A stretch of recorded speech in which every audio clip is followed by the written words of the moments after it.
Hi friends, welcome back to our channel తాజా jobs info. Friends, ప్రభుత్వ జీవిత బీమా సంస్థలో ఉద్యోగాల భర్తీ కోసం మనకు అఫీషియల్గా నోటిఫికేషన్ రిలీజ్ కావడం అయితే జరిగింది. మరి నోటిఫికేషన్లో సహాయక పరిపాలన అధికారి, అసిస్టెంట్ అడ్మినిస్ట్రేటివ్ ఆఫీసర్ ఏఏఓ అనేటువంటి ఉద్యోగాలని 350 కార్యాలని భర్తీ చేస్తున్నారు. ఫ్రెండ్స్, క్లియర్గా గమనించండి. Life insurance corporation of India నుంచి నోటిఫికేషన్ రిలీజ్ కావడం అయితే జరిగింది. సో ఎల్ఐసిలో టోటల్గా 2 నోటిఫికేషన్లు అయితే రిలీజ్ కావడం జరిగింది. మొదటగా ఈ యొక్క వీడియోలో 350 కార్యాల గురించి భర్తీ చేస్తున్నటువంటి నోటిఫికేషన్ గురించి చూడబోతున్నాం. మరొక నోటిఫికేషన్ భర్తీ చేస్తున్న ఉద్యోగాలు వచ్చేసి ఏఏఓ స్పెషలిస్ట్ విభాగంలో భర్తీ చేస్తున్నారు. వాటితో పాటు అసిస్టెంట్ ఇంజనీర్ ఉద్యోగాలను కూడా భర్తీ చేస్తున్నారు అనమాట. సో వాటి గురించి స్పెషల్గా వీడియో చేసి మీ ముందుకు తీసుకొస్తాను. సో ముందుగా ఈ యొక్క 350 కార్యాలను ఏవైతే భర్తీ చేస్తున్నారో ఏఏఓ జర్నలిస్ట్ విభాగంలో, అంటే సాధారణ అధికారి విభాగంలో యొక్క ఉద్యోగాలను భర్తీ చేస్తున్నారు. సో క్లియర్గా వీడియోలో చెప్తాను. వీడియోని ఎక్కడ కూడా స్కిప్ చేయకుండా పూర్తిగా చివరకు చూసే ప్రయత్నం చేయండి. ముందుగా వీడియోకి ఒక చిన్న లైక్ చేసి సపోర్ట్ చేయండి. మీరు చేసే ఒక చిన్న లైక్ ద్వారా ఇటువంటి మరిన్ని జాబ్ అప్డేట్స్ ముందుకు తీసుకురావడానికి చాలా ఎంకరేజ్మెంట్గా ఉంటుంది. ఇంకా ఇప్పటివరకు మీరు ఎవరైనా మన ఛానల్ని సబ్స్క్రైబ్ చేసుకోకుండా చూస్తున్నట్లయితే ఇటువంటి లేటెస్ట్ జాబ్ అప్డేట్స్ కోసం వెంటనే మన ఛానల్ కూడా సబ్స్క్రైబ్ చేసుకోండి. పక్కనే ఉన్న బెల్ సింబల్లో ఆల్ మీద ట్యాప్ చేసి యాక్టివేట్ చేసుకున్నట్లయితే ఛానల్ వీడియోస్ అన్ని కూడా మీకు ఫ్రీగా నోటిఫికేషన్ రూపంలో వస్తూ ఉంటాయి. సో ఇక లేట్ చేయకుండా డైరెక్ట్ టాపిక్లోకి వెళ్ళిపోదాం. ఫ్రెండ్స్, క్లియర్గా చెక్ చేసుకోవచ్చు. ఈ నోటిఫికేషన్ ద్వారా 350 ఖాళీలను అయితే భర్తీ చేస్తున్నారు. అసిస్టెంట్ అడ్మినిస్ట్రేటివ్ ఆఫీస్ అనేటువంటి ఉద్యోగాలను అయితే నోటిఫికేషన్లో భర్తీ చేస్తున్నారు.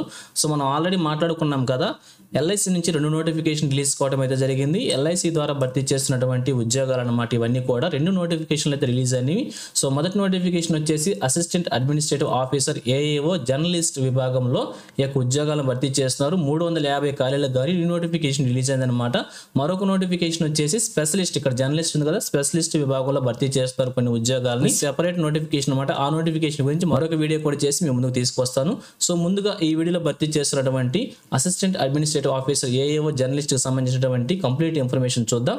సో వీడియోని స్కిప్ చేయకుండా చూడండి ఫ్రెండ్స్. సో ఈ నోటిఫికేషన్ ద్వారా 350 కార్యాలను అయితే భర్తీ చేస్తున్నారు. సో కేటగిరీ వారీగా కూడా వేకెన్సీస్ మనకు ప్రొవైడ్ చేయడం జరిగింది. సో ఈ నోటిఫికేషన్ లో కరెంట్ ఇయర్ కి సంబంధించి కొన్ని వేకెన్సీస్ ని భర్తీ చేస్తున్నారు. 341 వేకెన్సీస్ అనమాట. బ్యాక్లాగ్ కింద కొన్ని వేకెన్సీస్ ని భర్తీ చేస్తున్నారు, 9 వేకెన్సీస్ అనమాట. సో టోటల్ గా 350 వేకెన్సీస్ ని భర్తీ చేస్తున్నారు ఈ నోటిఫికేషన్ ద్వారా. అలాగే అప్లికేషన్ సంబంధించి యొక్క కంప్లీట్ షెడ్యూల్ కూడా మనకి ఇక్కడే ప్రొవైడ్ చేశారు. సో అప్లికేషన్ స్టార్టింగ్ డేట్ వచ్చేసి 16/8/2025గా ఇవ్వడం అయితే జరిగింది. ఆగస్ట్ 16 నుంచి సెప్టెంబర్ 8 వరకు కూడా మన అప్లికేషన్ వచ్చేసి ఆన్లైన్ మోడ్లో సబ్మిట్ చేసుకోవాలని చెప్పి క్లియర్గా తెలియజేస్తున్నారు. అలాగే ఎగ్జామినేషన్ డీటెయిల్స్ కూడా ఇక్కడే ప్రొవైడ్ చేశారు. ప్రిలిమినరీ ఎగ్జామినేషన్ వచ్చేసి మనకి 3/10/2025 అంటే అక్టోబర్ 3వ తారీఖున ప్రిలిమినరీ ఎగ్జామినేషన్ కండక్ట్ చేస్తున్నట్లు తెలియజేస్తున్నారు. అలాగే మెయిన్స్ ఎగ్జామినేషన్ కూడా నవంబర్ 8వ తారీఖున కండక్ట్ చేస్తున్నట్లు ఇప్పుడే మనకి షెడ్యూల్లో క్లియర్గా మెన్షన్ చేయడం అయితే జరిగింది.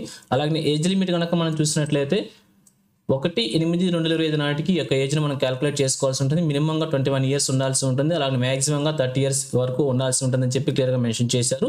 అలాగే ఎస్సీ ఎస్టీ క్యాండిడేట్స్కి 5 ఇయర్స్ ఏజ్ రిలాక్సేషన్, ఓబీసీకి 3 ఇయర్స్, పీడబ్ల్యూడీ జనరల్ క్యాండిడేట్స్కి 10 ఇయర్స్ చొప్పున కూడా ఏజ్ రిలాక్సేషన్ ప్రొవైడ్ చేయడం జరిగింది. ఇంకా రిలాక్సేషన్ సంబంధించి కొంతమంది అభ్యర్థులకు ఇక్కడ క్లియర్గా ప్రొవైడ్ చేశారు, చెక్ చేసుకోండి. అలాగే ఈ నోటిఫికేషన్ సంబంధించి అప్లికేషన్ ఫీజు కూడా మెన్షన్ చేయడం అయితే జరిగింది. ఎస్సీ ఎస్టీ పీడబ్ల్యూడీ క్యాండిడేట్స్ వచ్చేసి ఇంటిమేషన్ ఛార్జెస్ 85 రూపీస్, అలాగే transaction charges plus GST payment చేస్తే సరిపోతుందని చెప్పి క్లియర్గా మెన్షన్ చేశారు. 85 రూపీస్ అనమాట. అలాగే రిమైనింగ్ క్యాండిడేట్స్ అందరూ కూడా 700 రూపీస్తో పాటుగా ట్రాన్సాక్షన్ ఛార్జెస్ ప్లస్ జీఎస్టీ కూడా పేమెంట్ చేయాలని చెప్పి క్లియర్గా మెన్షన్ చేయడం అయితే జరిగింది. మరి అప్లై చేసుకున్న అభ్యర్థులందరికీ కూడా సెలక్షన్ ప్రొసీజర్ కనుక మనం క్లియర్గా చూసినట్లయితే ప్రిలిమినరీ ఎగ్జామినేషన్, అలాగే మెయిన్ ఎగ్జామినేషన్, ఇంటర్వ్యూ ఆధారంగా 3 phases యొక్క సెలక్షన్ ప్రొసీజర్ ఉండడం జరుగుతుంది. సో మొదటిగా చూసినట్లయితే phase 1 వచ్చేసి ప్రిలిమినరీ ఎగ్జామినేషన్ అనమాట. ఇది వచ్చేసి 3 సెషన్స్లో ఎగ్జామినేషన్ జరుగుతుంది. అంటే 3 పార్ట్స్గా డివైడ్ చేశారనమాట 100 క్వశ్చన్స్ని.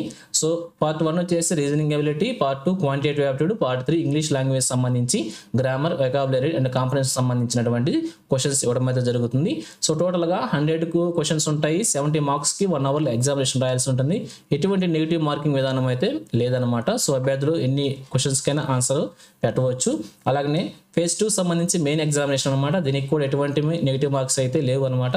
సో ఆబ్జెక్టివ్ టైప్లో 300 మార్క్స్ ఉంటుంది. డిస్క్రిప్టివ్ టైప్లో 25 మార్క్స్కి ఇవ్వడం జరిగింది.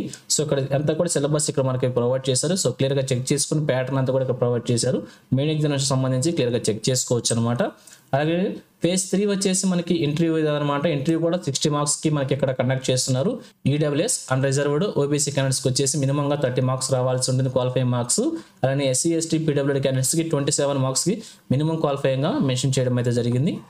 సో మన అప్లికేషన్ వచ్చేసి మనం ఆన్లైన్లో సబ్మిట్ చేసుకోవాల్సి ఉంటుంది. ఇక్కడ చూపించిన వెబ్సైట్ ద్వారా మన అప్లికేషన్లో ఆన్లైన్లో సబ్మిట్ చేసుకోవాలని చెప్పి క్లియర్గా మెన్షన్ చేశారు. సో ఇది ఫ్రెండ్స్ ఎల్ఐసి నుంచి రిలీజ్ అయినటువంటి ఒక నోటిఫికేషన్ అనమాట.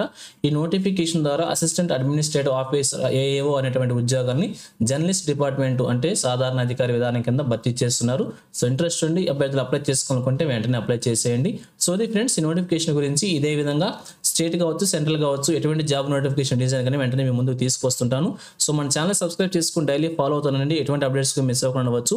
అలాగే నోటిఫికేషన్ పీడిఎఫ్ వచ్చేసి మన టెలిగ్రామ్ గ్రూప్లో ప్రొవైడ్ చేస్తాను, అక్కడ నుంచి డౌన్లోడ్ చేసుకోండి. సో ఇది ఫ్రెండ్స్ ఓవరాల్ వీడియో ఇన్ఫర్మేషన్ మీకు నచ్చిందని అనుకుంటున్నాను. మీకు ఎలా అనిపించిందో కింద కామెంట్ సెక్షన్ తెలియజేయండి. ఇంకా మీ ఫ్రెండ్స్కి, మీ ఫ్యామిలీ మెంబర్స్ అందరికీ షేర్ చేసి వారు కూడా తెలియజేయండి. సో ఇన్ఫర్మేషన్ కనుక మీకు నచ్చినట్లయితే తప్పకుండా వచ్చిన లైక్ చేయడం మాత్రం మర్చిపోవద్దు. Thank you friends for watching. మరొక లేటెస్ట్ వీడియో అయితే మీ ముందుకు వస్తాను. Have a nice day.